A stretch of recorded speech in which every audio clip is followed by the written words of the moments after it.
Hello and welcome back to the Prison Officer Podcast. Before we get to our topic today, I just want to take a minute to thank one of our sponsors. Innovation has always been the key to success of Pepperball, and the Pepperball Blast is just one more way to deliver a payload that will distract, disorient, or incapacitate an inmate. This lightweight, refillable delivery system is perfect for carrying in a holster, in your pocket, or just holding in your hand as part of a cell entry team or a CERT team.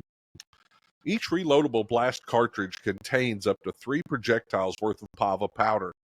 When the quick flip safety is turned and depressed, the PAVA powder is pushed out of the tube by a 1.8 gram nitrogen cartridge. This will quickly cover the inmate and saturate the cell. Since there's no actual projectiles deployed upon firing, this is a truly non-lethal product with no impact. To learn more about Pepperball, go to www.pepperball.com or click on the show notes today for more information. Pepperball is the safer option first. Okay, welcome back to the Prison Officer Podcast. Today, I'm excited to have a returning guest, Gary York from episode 64 on the Prison Officer Podcast. He's a writer, a YouTuber, an author. His books, Corruption Behind Bars, Inside the Inner Circle, and The Toughest Job are regularly highlighted in the rankings in Amazon. Gary's career in corrections and law enforcement spans decades.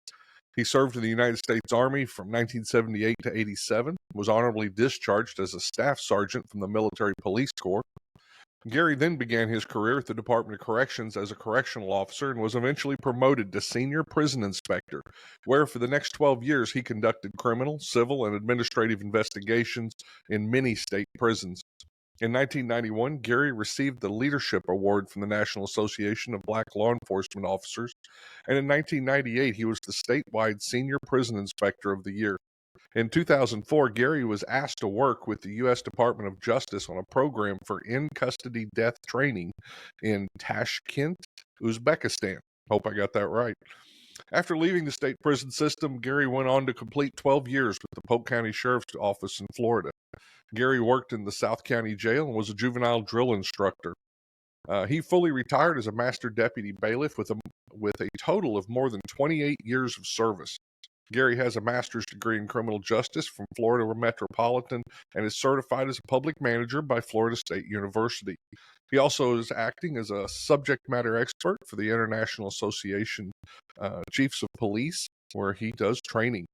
He's now a columnist for Corrections One and has a YouTube channel titled True Prison Stories, and I'll put all that, the connection information in the show notes there. Welcome back to the Prison Officer Podcast, Gary. Thank you. Thank you very much for having me back. I really appreciate it. Absolutely. I know, it's interesting. We have these social connections with different people, and I've seen that you've been all over the place. You're doing training and still involved in corrections, still writing for Corrections One. You just can't let go of it?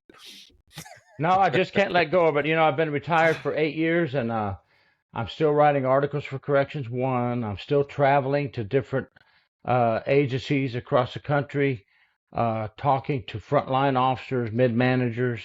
Yeah.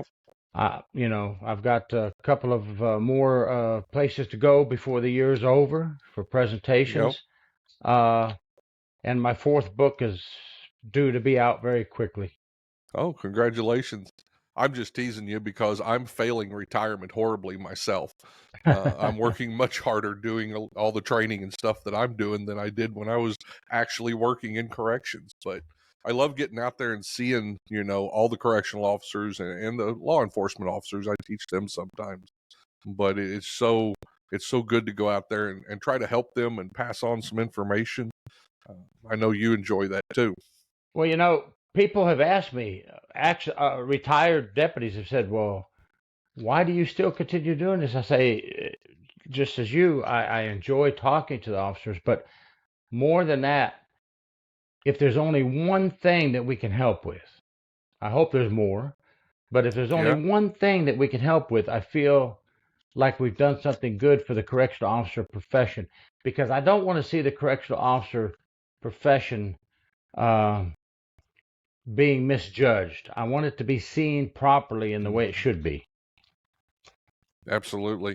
It's a conversation I've had, and I just had it last week where I was doing some pepper ball training, and I talked to one of the older people and one of the older staff members who was getting close to retirement, and he was talking about the new generation, and they won't listen to me, and I'm glad to be getting out of this because they just don't want to listen. And I looked at him and I said, "You do realize there's no other choice. We've got to help these people understand this job. We've got to get them excited about it. We got to show them all the good stuff that's in it. Yeah, it's got some bad stuff. It's got some dark times. We've all been through those. But we've got to get them excited about it because somebody's got to watch those fences for the next 10, 20, 30, 100 years. I don't know. You know what I'm saying?" I know exactly what you're saying. I will not mention the location, but we had a group of officers, frontline officers. And one of my questions was, are you mentoring the younger officers? Are you taking them under your wing? One officer said, why? Why waste my breath? They know everything. There's nothing I could tell them they don't know. Before I could say something, I was so happy to see the other officers jump on him. They said, what are you talking about? We have to help them. We need the help. We're short-staffed, so we want help. So we have to do this. And I thought, well, I don't have to answer that question. His own co-workers jumped on him for being negative about helping the younger officer. Yeah. It's as much about helping the millennials learn their job as it is helping the older staff understand they still have a job. And that's mentoring. That's showing them the way up. And like you said, one thing, if you could teach one thing, how many times thinking back over your however many years do you remember one thing from this person, one thing from this person? That's how I learned everything. Right, and I'm still learning today on these travels. Yeah. But you're correct. I think back on my career and I think, boy, thank goodness for this officer who taught me this. Thank goodness for that supervisor who told me something that stuck with me for the rest of my career and helped me, Yeah, absolutely. The reason I contacted you again, not just because I like you, but I also read your article that came out this week in Corrections 1. So I'd kind of like to step into it a little bit, maybe expand on some of these subjects that you brought up, because I think it touches what's going on in corrections today, right at the heart of some of it. So the article in Corrections 1, you guys can look it up. I'll put a link in the show notes. It's what correctional officers really want and what's stopping change from happening. And right now, we've got a lot of stuff going on in corrections, but Gary's listed 10 of them here. Number one is more staff. This is a critical issue because adequate staffing directly impacts our safety, allowing for proper rest and essential mental wellness breaks. I've talked to these guys and they're getting back to back to back, sometimes 4 times a week. And then on the 5th day, they're trying to get home before they can get mandated. They're not answering their phones. It's like, it's always been tough in corrections, but I don't know that it's ever been this tough. Tell me some more about that. Well, I think a lot of people would think, oh, number one would be money. Well, money was at the bottom of the list, believe it or not, when I talk to people. And I'm talking about from coast to coast. And I just spoke to some officers that are working 4 straight mandatory 16-hour shifts. And sometimes those 16-hour shifts turn into 20 because when they are relieved, they've had so many call-ins, they have to ask them to stay an extra 4 20-hour shifts. And this is unbelievable. And the number one answer when I ask officers on the front line, what would you like to see more of? I'm getting more staff. And I can understand that because they're burned out, they're tired, they're weary, they're missing family time, they're telling me, which we understand that. We know they're missing family time. They said they're eating improperly because how do you work that long and then, eat properly? So all these things are stressing the officers, hurting them physically and mentally. It's just too many hours. And that's the number one answer. Please get us more help. please. Hmm. Absolutely.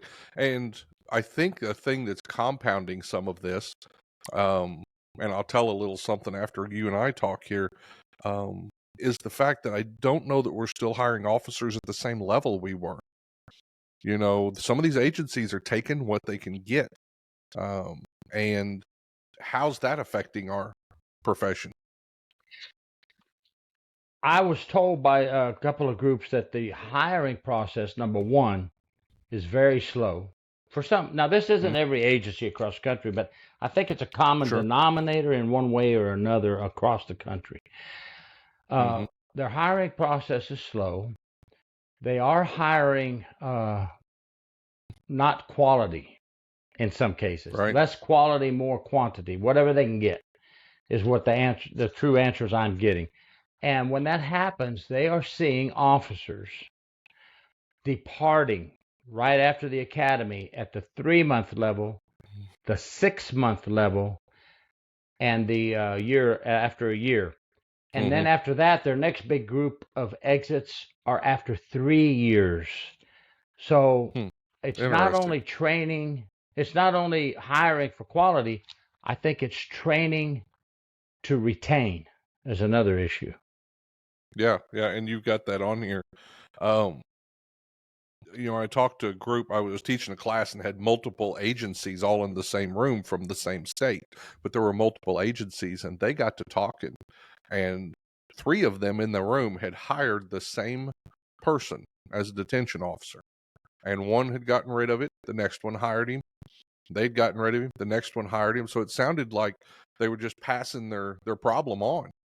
You know, that's sad. Communication problem among the hiring process. Yeah, absolutely. Um, Yeah, train to retain. That's something I talked about on Corrections 1 earlier this year. But tell me your take on train to retain. What does training have to do with keeping staff?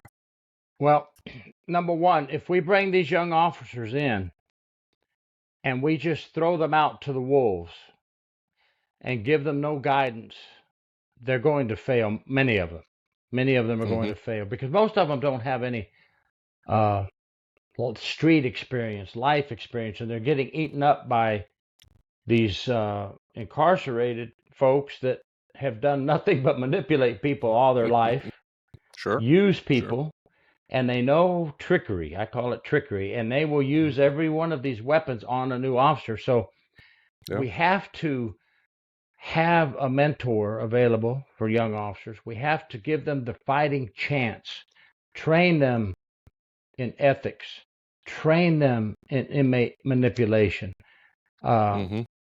train them properly so that they at least have a chance to survive and that outlet to a senior officer, someone they can talk to. Without any of these things, you're pretty much throwing them in, say, sink or swim. Sure. And you were talking about how quickly some of these staff are leaving. And I had this discussion not too pretty recently. Safety is one of the biggest things. And that's, if you look in leadership books, everybody wants to be safe at work.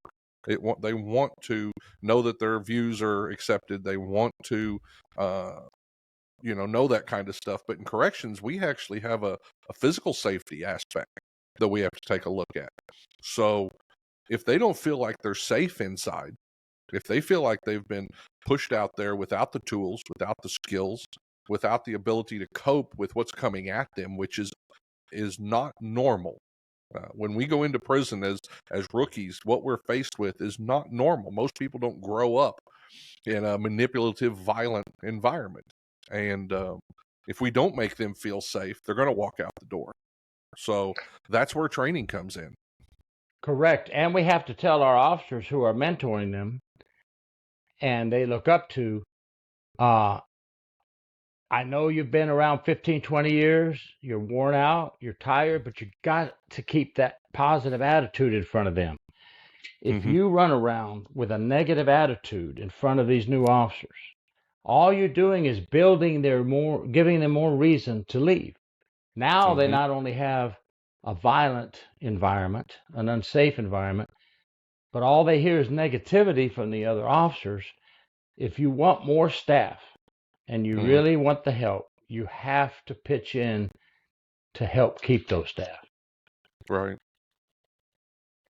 And those staff have to know, and this goes for every company anywhere. The staff have to know that you care, and you have to be authentic about that. Um, I know you talked about mentorship and coaching and getting involved with the staff and letting them see you. Do you get the idea? And I'm not picking on anybody here, and I'm not saying that it's wrong in every instance, but I see a lot of it on Facebook. We had a pizza party for the staff.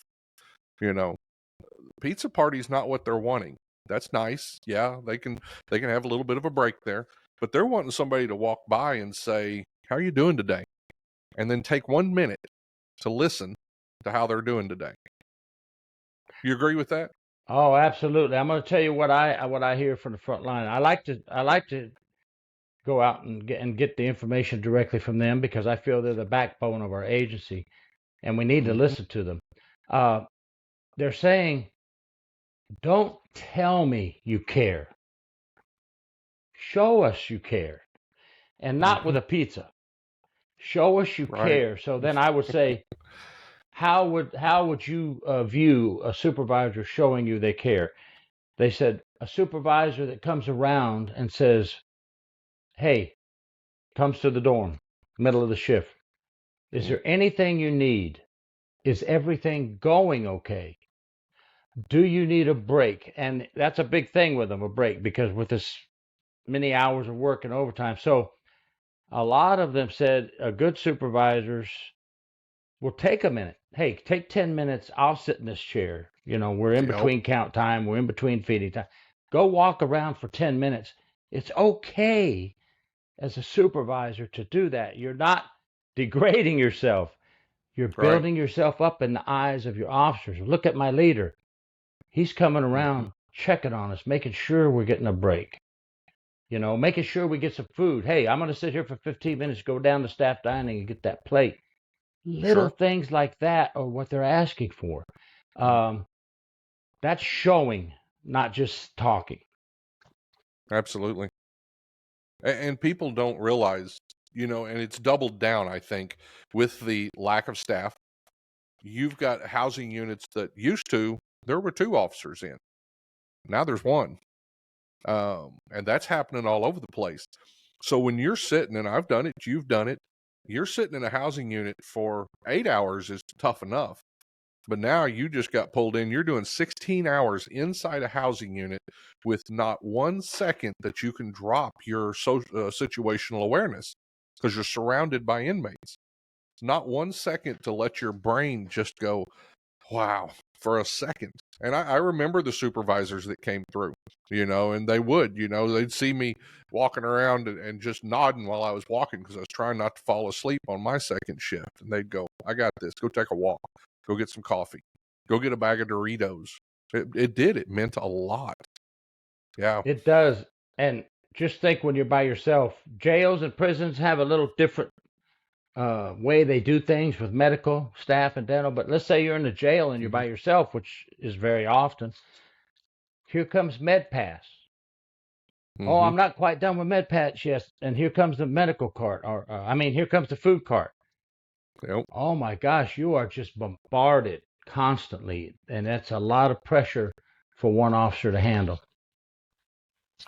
And absolutely. And we have a culture that I'm not going to call the sergeant. I'm not going to call the lieutenant every time I've had a question. So for us to pick up a phone and ask a question or to get some guidance, that doesn't feel right in most agencies, in most jails and prisons. So being able to have a supervisor walk through there and say, "Hey, how's it going tonight?" "Well, boss, is this something we can do? Or is that something that I'm allowed?" Just that little helping them know their job instead of sitting there thinking, "I don't know what to do," and just stewing on it. So I think that's so important. Absolutely. Let's talk about promotion from within. I think this is huge right now. Um, I, I I will use a couple of examples, and then you tell me what you think also. But the Federal Bureau of Prisons, in the first 84 years of the Federal Bureau of Prisons, there were 7 directors. In the last 11 years, there's been 6 directors. That's the way things are going. It's this political atmosphere.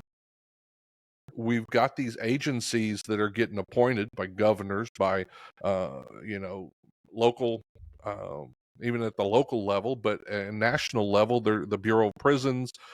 We have talked about the FBI recently, the Secret Service recently. She came from Pepsi Cola, and then she was the head of the Secret Service. We've got a lot of that going on. What do you think the answer to that is, and what's causing it? Any clues? Well, I think the officers were concerned with that. That's why it's in my article. They actually brought that up. No, promotions from within are not happening for higher echelon positions, and it's affecting them greatly.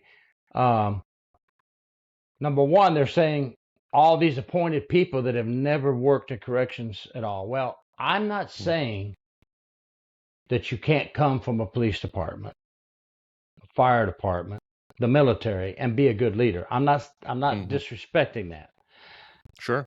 But I'm saying maybe you don't fully understand how corrections works. It's a very complex business, and I don't even want to use the word business. It's a very complex job to run a jail, a prison, or the whole state.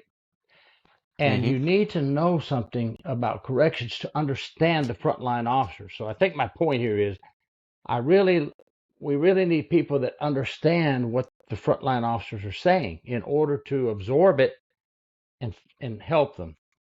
And when you get people appointed and they hang around 3 years and they start a change, but it never gets completed, and then they leave, and here comes another one and another one and another one. The officers are telling me nothing is getting accomplished because everybody comes in with a great new idea and never gets to see the fruition of that idea. Now we're down here at the bottom, still stuck and actually going backwards instead of forward. Also, another issue that may be hindering that is we're short-staffed and we're having to hire people and make them sergeants after 2 years of service. Yep. So they may be great people, but they're lacking the knowledge. When I was in, you might be a sergeant 8, 9, 10 years later, but look at all the experience you gathered over those years. Unfortunately, now people aren't putting in for promotion for various reasons, and then the ones that are putting in only have 2 years under their belt, and I think that is hindering some of us as well. Yeah, I've heard rumors of a 10-year warden in the Bureau of Prisons. I haven't confirmed that, but people there's this accelerated promotion deal going on. I was a correctional officer for almost 17 years before I moved in. Now I was acting lieutenant, but before I actually got promoted to lieutenant, I had 17 years working the floor, working the housing unit, running teams, being the number one on a unit. When I walked into the lieutenant, I knew what was going on with my officers. And I think you're absolutely right. I think a lot of the administrators right now didn't have that time in a unit, in a seg unit, working doubles to understand what those officers are going through. And that's why they're showing up with pizza instead of taking 5 minutes to say, hi, what do you need? No, absolutely. I think they should, at minimum, if we're going to appoint people that haven't been in corrections, at minimum, get out there and talk to your staff, walk those floors, let them know you're not scared. You and I both know officers could tell. I've heard officers say that warden's scared to come on the compound. I have never seen that warden on the compound. They're scared of the inmates. Officers know, Right. What was the second lieutenant in Band of Brothers? You remember that during the Battle of the Bulge? Yes. And he kept having to go up to headquarters and left everybody else alone. Yes. It kind of feels like that sometimes. Yeah. Interesting here. Consistency in staff discipline. What's going on with that? I haven't heard too much about that, but what were you hearing? I've heard it in several different places. What they're saying is, um, I do a use of force. I do the use of force perfectly. There's no Mm-hmm. problem with the use of force. Oh, look, in the use of force video, that officer's got white socks on. Go write them up. Mm, Look, in the use of force video, there's a cell door open in the back. Go write that officer up. yeah. Whoa. The officer just got done with the use of force. Everything was perfect, no problem. And you're going to go to the paper immediately. You Right. can't take the Okay. officer to the side.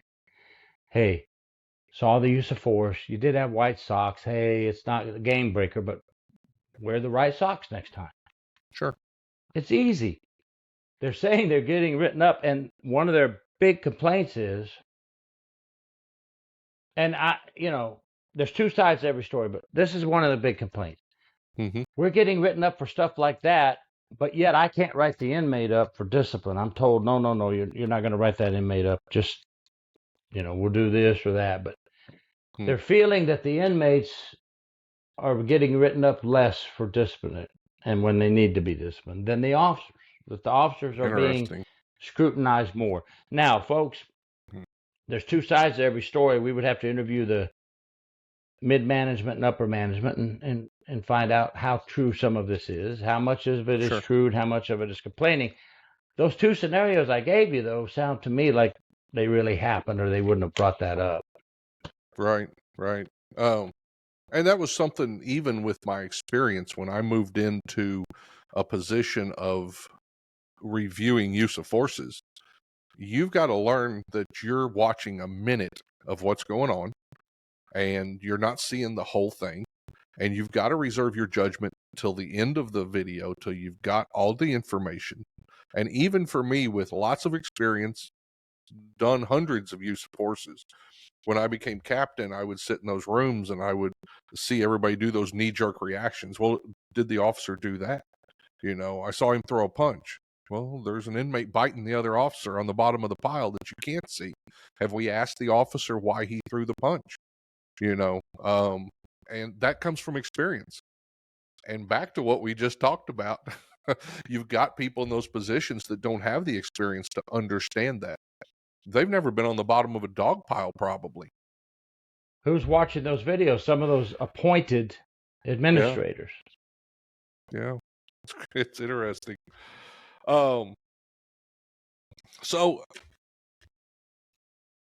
let me ask this. When I'm asked what I look for in a leader, I always come back to three things, and this is just my belief. This is what I teach. But I believe everybody wants authenticity, they want a clarity of mission, and they want direction.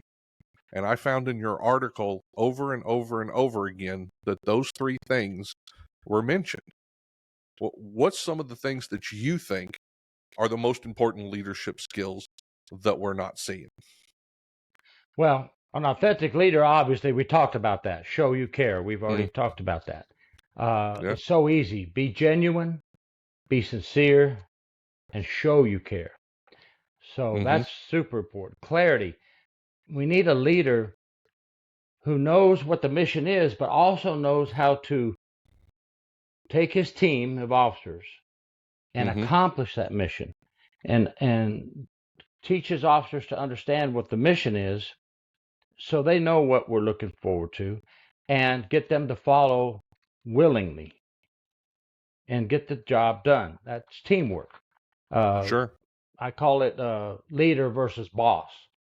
A leader's going to guide and counsel and coach and get them through what they need to do. Right. And a boss is just going to say, do it and get it done. And direction. Hey, everybody needs structure. I mean, Mm-hmm. I don't care who you are. I need structure. Officers need structure. No matter how good the officers are, we have to give them guidelines. The policies and procedures are not there to harm you. They are there to help you if you read Mm-hmm. them and understand them. And trust. The officers have to trust their leader. It's such a big thing. Some of the folks are saying we've lost trust between the ranks, and that's Yeah, not good. When frontline loses trust for mid-management doesn't trust the upper administration. Hey, we're failing. We're crumbling apart. That means our whole agency is missing structure and sure. discipline. Yeah.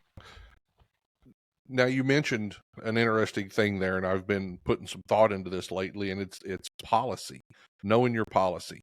So I go out to these classes, and some of what I teach has to do with less lethal and use of force.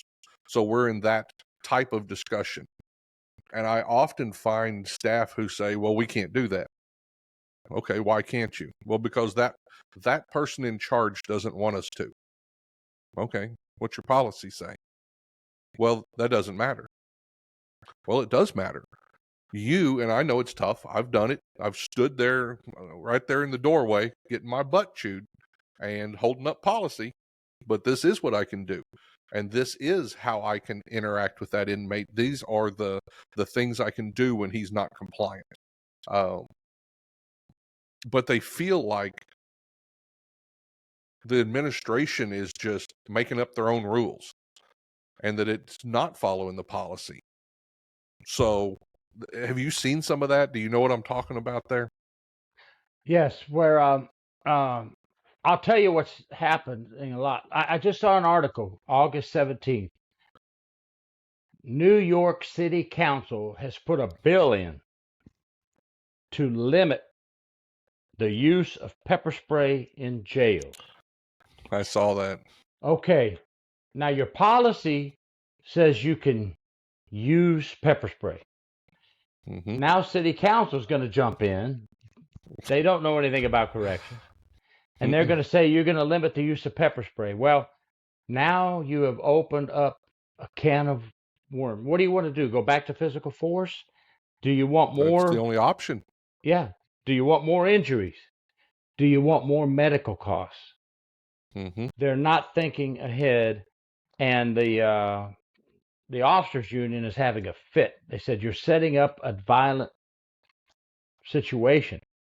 Sure. You know, they're already the New York City Council before the pepper spray is limiting the use of handcuffs during movement. I can't believe it. What are they doing? You know, so Sure. now you have a supervisor who says, we're not going to do that. We're not going to do that. And then you're holding up a policy that says, I could do it. It says, because it hadn't changed yet. And hopefully it doesn't. Right. Hopefully they don't get that bill through. But I mean, there's so many scenarios where what you just described happens, and it's a shame. Yeah. And it's the politics getting involved in this with those hires that don't have the experience, and now they're interfering with the actual policies. You know, I remember we used to transport inmates outside the prison. We asked for OC for a long time, and they said, no, we don't want somebody accidentally spraying OC in the hospital, you know, or something like that. Okay, so you've given me two options. I can either fight the guy or I can shoot him. There's no option in the middle there. You Right. know, OC makes up that middle ground. OC, pepper ball, you know, there's lots of options out there, 40 millimeters. It's like going in a cell. Why would we when I started, we turned a brown hat backwards, cap on our head, took our badge off, and we went in the cell 5 deep. That was a use of force. And then we got smarter and we got tools, we got tasers, we got pepper ball, we got OC, and we didn't have to do that. Because what the public doesn't understand is the moment you pop that door and go through that door, there's only two things that you're going to get out of that. You're going to get injury or you're going to get liability. There's no other thing that happens when you pop the door for a use of force. So if I could spray a little OC in there and I can get that inmate to become compliant and cuff up through the tray slot so that we're not having to fight on the floor, we've just avoided liability, injury, which are two of the things that cost these agencies the most. So absolutely. Politics is taking corrections backwards, and it's a shame, in my opinion. Yeah. part of that is probably just our political climate today, with nobody being able to sit down and talk, nobody being able to look at the issues and come to normal agreements. We don't seem to be able to do that anymore. I've been Um, told that in several places that some of these politicians who want to make these changes have been invited to please come and walk the prison, walk the jail, and many of them have turned down the invite. So if you're not even going to go look at what you're trying to change, sure. we've got some Yeah, problems, folks. absolutely. Um, and I'm going to ask you this question afterwards, but I'll answer it first. What is it that we can do to fix some of this stuff? And I've got a couple of things. And one of them is having people visit our jails. If you're a senator, if you're a U.S. judge, if you're a city councilman, you should be going to the jail. If you're a state or U.S. senator, you should be going to the federal prisons. You should be walking through there and seeing what you're talking about. All judges, I think, every couple of years should have to walk through, because there was recently a judge. Have you seen this article? Came out a couple of weeks ago that a federal judge, I think it was in New York, sentenced a guy to 9 months, but with the criteria that if he was sent to MDC Brooklyn, which is a federal prison up there, that he was moved to house arrest, because the judge doesn't think the conditions at Brooklyn are good enough for the inmate. So we've got judges deciding whether or not our prisons can handle an inmate. If it's that bad, then we should be doing something besides that. The other thing I'll say is I think we could fix some of this is with the political appointees. That needs to be taken away. When we put a Supreme Court justice on the bench, what do? We have some hearings. We sit down, we learn about this person. Congress does that, our senators do that. Our elected representatives should be part of that. That shouldn't be one person, one governor, one president, whatever, getting to decide who gets these jobs. They're too important. And that's something that we didn't do 100 years ago. And we need to get back to that, my opinion. What's some of the things you think we can change or will help this? Well, we both now mentioned that the politicians need to go visit the jails and prisons Mm-hmm. and see what's really happening. I would like to see these politicians making these decisions, the city council, board of county commissioners, legislature. Many states do have once a year during legislature where the officers go up to the Capitol and talk to them. Sure. But they don't give them much time. They say you have 2 minutes to talk, I think they're going to have to open their doors more and give more time to listen to the correctional officers, the people who stand between the criminals in the streets and protect the society.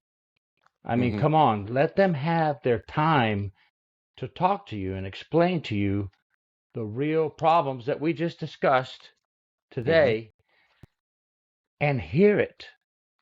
And the other problem is budget. Don't cut the budget for corrections. Understand the need for the tools that we talked about, for the staff that we need, and the training that we need. Mm-hmm. How do we do that? Boy, that's tough because, they're all so busy in their own world, but they need to take time to listen to our cry for help from corrections. That's a great way to put it, because I really feel like we're at the edge of something here. It's gonna get worse.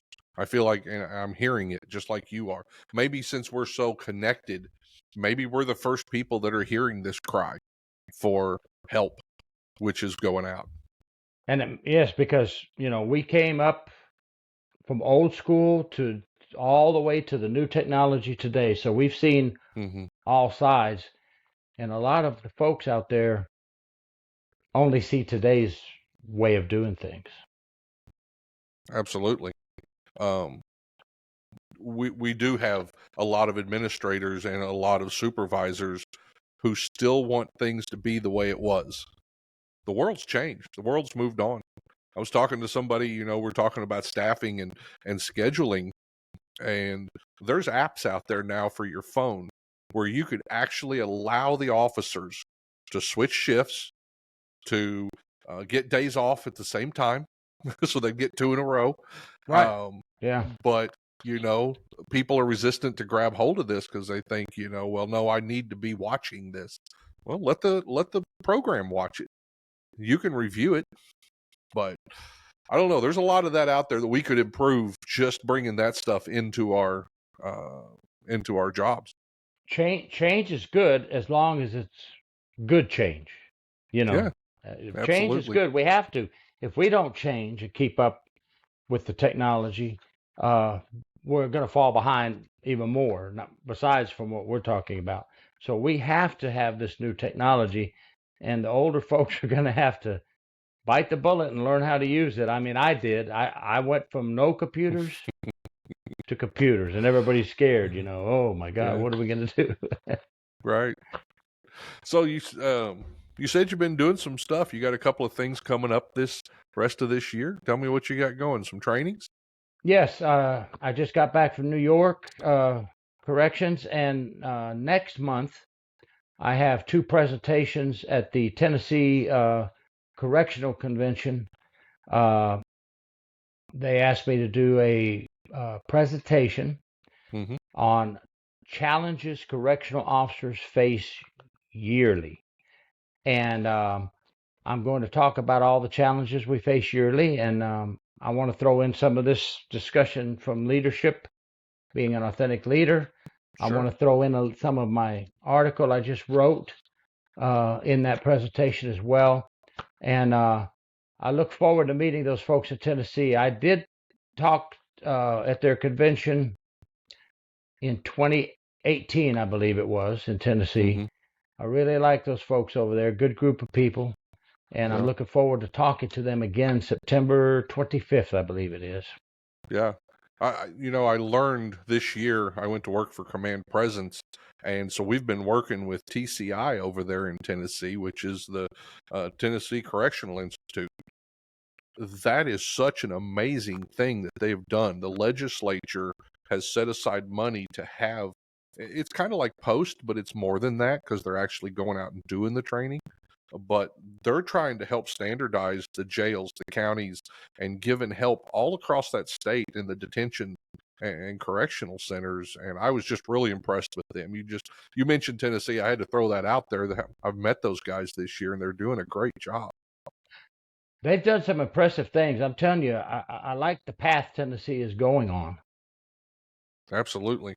Um, so I was doing some more research because, I'd had your bio, but I was like, let me make sure nothing's new.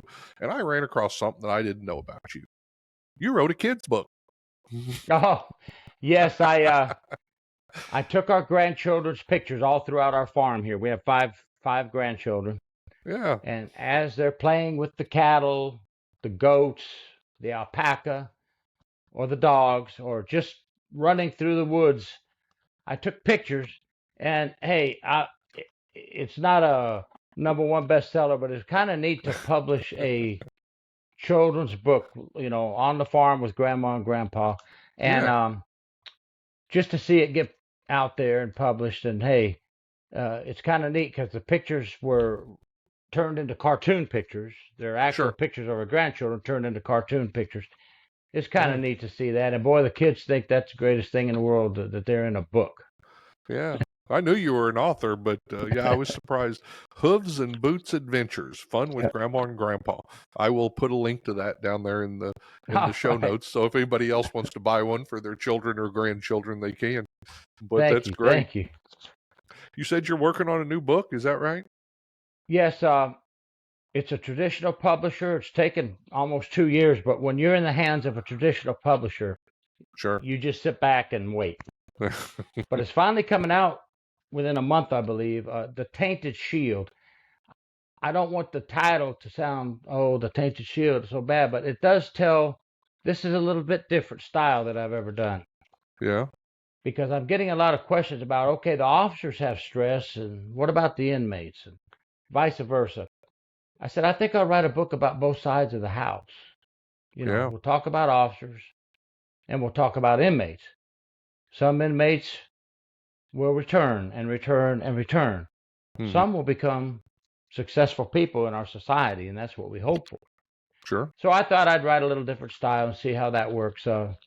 Everything's in the hands of the traditional publisher. I can't do the pricing on this one or anything, but we'll see what happens. It's called The Yeah. Tainted Shield.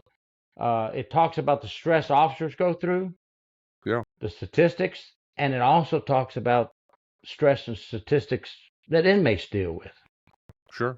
So, I mean, since we've been on this subject today, we've been talking about the stressors that the officers are dealing with: multiple shifts, no days off, administration, politics. Does that run downhill in the prisons? Does that affect our inmates? Does it affect the amount of violence in our prisons? Absolutely. I mean, when you don't have structure and discipline and good leaders among your correctional ranks, guess what happens to the inmate population? Yeah. Outside influence as well has a factor. They become disruptive.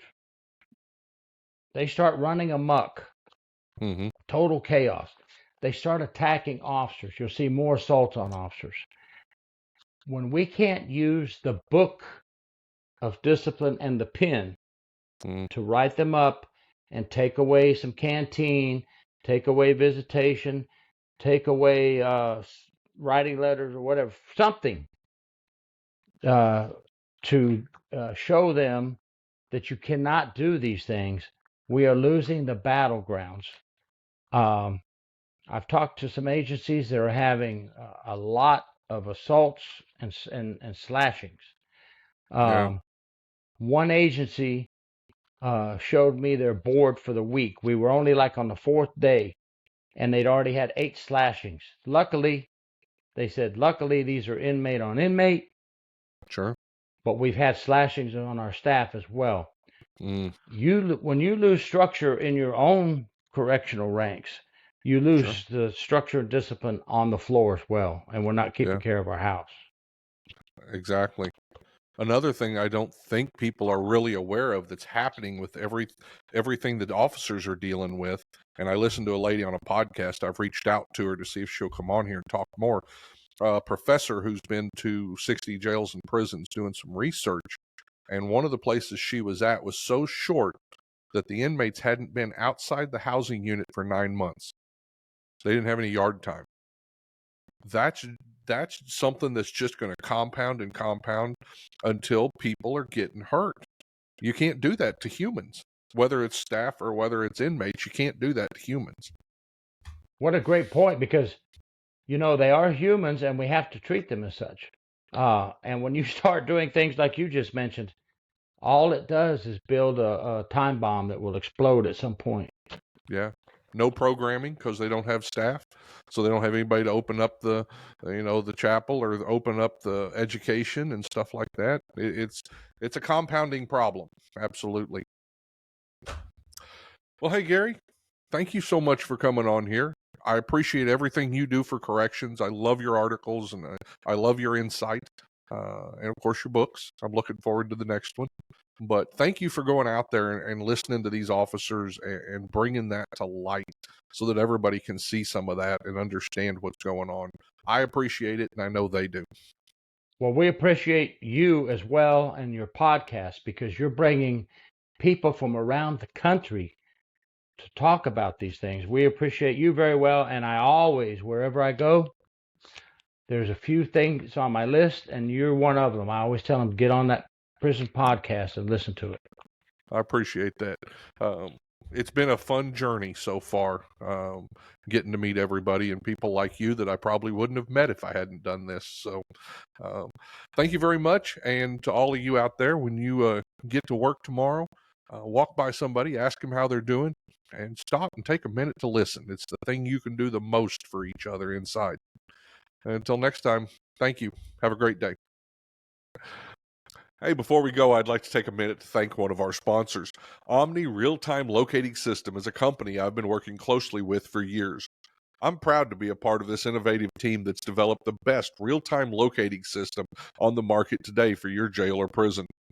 Omni's PREA-compliant real-time monitoring technology is the very best way to track and record your inmates' locations, their movements, their interactions throughout every square inch of your correctional facility. Imagine getting an alarm the second an escape happens, or an alert that lets you know when an inmate's heart rate drops below a set level. To learn more about Omni, go to www.omnirtls.com. That's omnirtls.com. Or you can click on today's show notes to get in the information guide. Omni Real-Time Locating System is a powerful tool specifically designed for the modern correctional professional. If you haven't done so, please take a moment to like my podcast, or better yet, hit the subscribe button so that you'll be notified when the next episode comes out. Thanks for listening, and let's be safe out there.